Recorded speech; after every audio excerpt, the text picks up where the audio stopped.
Hey YouTube, it's me, Julian. Here's the 1982 Nissan Skyline R30, new for 2018. There's the card art. This is, of course, is the Recolor. The previous one was in red. There's the back of the card. If you want to check that out, go ahead and pause and read it if you want to. Alright.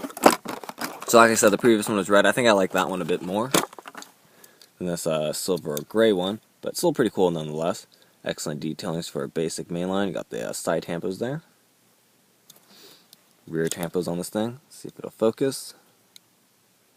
Nope, not at all. You could do it, come on.